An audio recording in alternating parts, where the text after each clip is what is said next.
Dans cette vidéo, je voulais te présenter 10 exercices pour travailler les cuisses en overcoming isométrique. Chacun de ces exercices vont travailler différentes parties. Tu auras des exercices polyarticulaires, mais tu auras aussi des exercices d'isolation. Ils pourront être faits sur la station isométrique, mais aussi pratiqués avec une sangle et une barre ou juste des sangles. Le premier exercice, c'est les squats.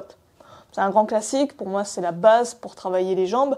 C'est de faire des squats. Pour les travailler en isométrique, tu peux soit utiliser une sangle, c'est ce que j'apprécie le plus, c'est le plus pratique. Il va falloir pour ça que tu mettes la sangle au niveau de tes pieds et que tu l'attaches sur tes cuisses. Et tu vas devoir ensuite pousser le plus fort possible contre cette sangle. Fais attention à ne pas trop serrer la sangle au risque d'avoir les genoux qui partent vers l'intérieur. Il faut vraiment que tes genoux aillent vers l'extérieur.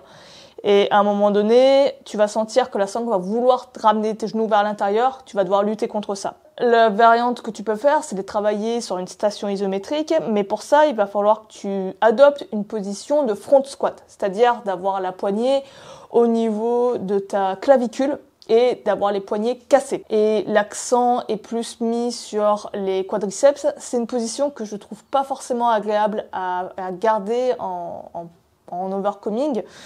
J'ai pas l'impression de pouvoir mettre autant de tension, autant de force que lorsque je suis sur un squat classique. C'est pour ça que je lui préfère la deuxième variante, le Zercher squat. On corrige les problèmes de mobilité potentielle qu'on a avec le front squat en plaçant la poignée au niveau des coudes, en pliant les bras, en ramenant les bras vers nous. Donc on peut garder les poings fermés, on peut les garder parallèles l'un à l'autre. Moi ce que j'aime bien faire c'est croiser les mains. Tu vas voir que tu vas être beaucoup plus confortable pour pousser sur tes cuisses dans cette position. Ça va être beaucoup plus facile, tu vas pouvoir générer plus de force. Pour ceux qui veulent aller plus loin dans l'entraînement en overcoming isométrique, je viens de créer une toute nouvelle formation sur le sujet. Dans cette formation, je te présente ma méthode d'entraînement en overcoming pour réussir à pallier à ce problème que l'on rencontre avec les entraînements classiques, qui est le manque de mesurabilité, c'est-à-dire la difficulté à mesurer ses progrès de façon numéraire et le manque de réflexe de chargement. Cette sensation de tirer contre un objet qui bouge légèrement dans l'espace et qui va permettre de vraiment solliciter toute notre tension musculaire sans aucun blocage.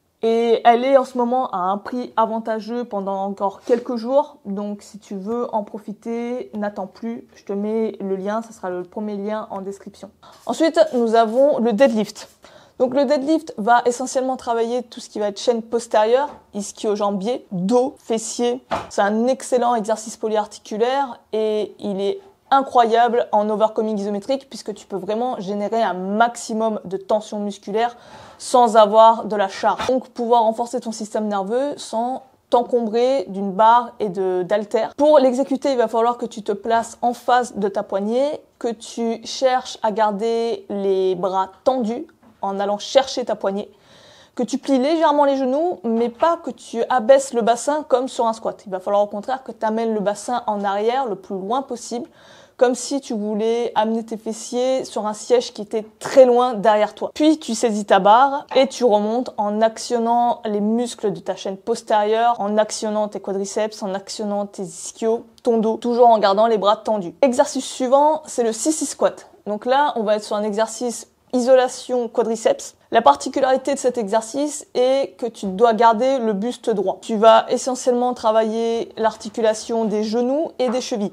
Ça demande quand même un petit peu d'équilibre si tu le travailles sur la station isométrique. C'est pourquoi la version avec sangle est peut-être au début plus facile puisque tu vas pouvoir te tenir à un support. N'hésite pas à ajuster l'amplitude du mouvement pour pas non plus travailler à une amplitude qui est inconfortable par rapport à ta mobilité. Mais tu as moins de risques de te blesser puisque tu n'as pas la phase négative à exécuter. L'exercice suivant, c'est le split squat ou encore les fentes. Là, on va cibler essentiellement le quadriceps et les fessiers. Comme toujours, quand on travaille à la station isométrique, on a le choix entre une prise en front squat avec la barre qui est à l'avant ou une prise en Zercher. Si tu travailles à la sangle, il va falloir que tu positionnes ta sangle de manière à coincer cette dernière sous ton pied et la mettre par-dessus l'épaule opposée. Et tu vas devoir pousser contre la sangle le plus fort possible, comme toujours. Fais attention, c'est un peu déséquilibrant. N'hésite pas éventuellement à te tenir à un support pour éviter ces petits moments d'équilibre qui peuvent arriver au début. Ensuite, nous avons le hack lift. Le hack lift, c'est un peu comme un deadlift, sauf que la barre, au lieu d'être à l'avant, va se retrouver à l'arrière. Ça va faire que tu vas travailler davantage les quadriceps et la chaîne antérieure que sur un deadlift classique. C'est une variante qui est intéressante à placer pour changer les différentes stimulations musculaires. Le Jefferson deadlift, c'est une variante que tu vas voir très rarement, mais qui est très intéressante parce qu'elle ne fait pas que travailler la chaîne antérieure. Elle va également renforcer la chaîne latérale, travailler les muscles de la hanche, travailler les obliques, ces muscles qui sont souvent négligés. C'est aussi, quand tu le travailles avec une charge, c'est une variante qui va mettre moins de pression sur le dos, qui va créer moins de douleur.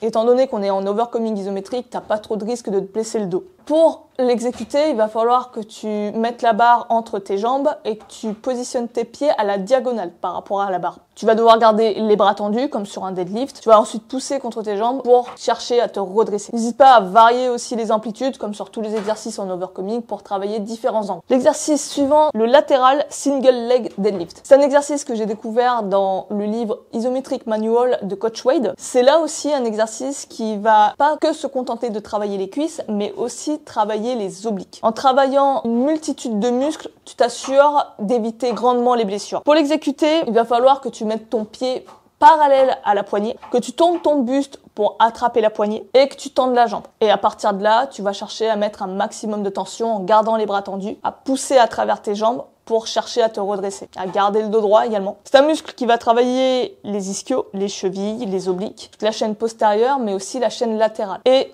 à côté de ça, ça travaille également ton équilibre. Dernier exercice, c'est le Iso Loop Hip. Là, ça va être un exercice exclusivement réalisable avec une sangle.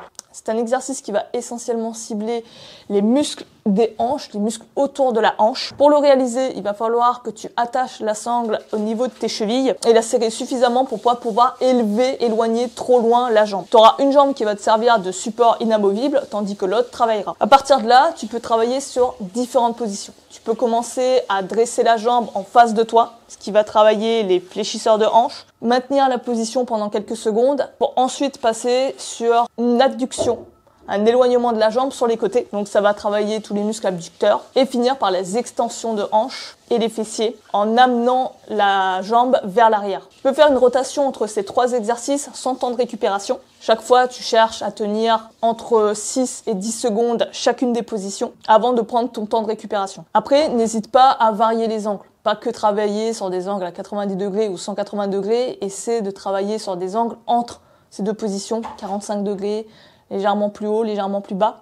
Ça te permet de t'assurer de cibler vraiment tous les petits muscles qui sont souvent négligés sur les entraînements classiques.